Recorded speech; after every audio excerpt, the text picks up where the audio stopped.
+2 தேர்வில் 1195 மதிப்பெண்கள் பெற்று மாநில அளவில் முதலிடம் பெற்ற ஊத்தங்கரை வித்யா மந்திர் பள்ளி மாணவி ஆர்த்தி நம்மிடம் தொலைபேசி வாயிலாக தொடர்பில் இருக்கிறார். அவருடன் பேசலாம். ஆர்த்தி வணக்கம். வணக்கம். வாழ்த்துக்கள் ஆர்த்தி. Thank you. +2 தேர்வில் மாநில அளவில் முதலிடம் பிடிச்சிருக்கீங்க. இந்த வெற்றியை நீங்க எப்படி பார்க்கறீங்க? எந்த அளவிற்கு நீங்க கஷ்டப்பட்டு படிச்சீங்க? ஹலோ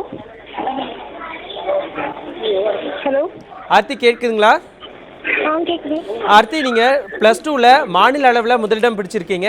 எந்த அளவிற்கு கஷ்டப்பட்டு உங்களுடைய உழைப்புக்கு எந்த அளவிற்கு இப்ப சந்தோஷமாக இருக்கு? ரொம்ப ஹாப்பியா ஃபீல் பண்றேன். என்னோட ஃபேமிலி, ஃப்ரெண்ட்ஸ், அப்புறம் ஸ்கூல் டீச்சர்ஸ் எல்லாருக்கும் ரொம்ப தேங்க்ஸ். ஆர்த்தி, இந்த அளவிற்கு மதிப்பெண் பெற நீங்க எப்படி உங்களை தயார்படுத்திக்கிட்டீங்க? தினசரி எப்படி நீங்க டைம் டேபிள் போட்டு படிச்சிருந்தீங்க?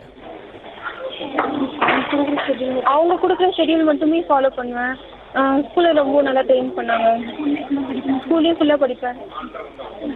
உங்களுடைய வெற்றியில உங்களுடைய பள்ளி ஆசிரியர்களும் உங்களுடைய பெற்றோர்களினுடைய பங்கும் எப்படி இருந்தது? டீச்சர்ஸ் ரொம்ப கேர் எடுத்து சொல்லி கொடுத்தாங்க. எந்த டவுட்ஸ் கேட்டாலும் அப்படியே கிளியர் பண்ணிடுவாங்க. அப்பா அம்மாவும் ரொம்ப ஹெல்ப்ஃபுல்லாக இருந்தாங்க. அப்பா அம்மா 2 பேருமே கூட இருந்ததுனால தான் இவ்வளோ அச்சீவ் பண்ண முடியுது. ஆர்த்தி, உங்களுடைய எதிர்கால லட்சியம் என்ன? எந்த துறையை நீங்க தேர்ந்தெடுக்க இருக்கீங்க? இல்லை, எனக்கு மெடிசன் போகணும் தான் எய்ம். அதுக்காக தான் ப்ரிப்பேர் பண்ணிட்டு இருக்கேன். கண்டிப்பாக நீங்க எதிர்காலத்துல ஒரு நல்ல மருத்துவராக வர நியூஸ்7 சார்பாக வாழ்த்துக்களை தெரிவிச்சுக்கிறோம் ஆர்த்தி.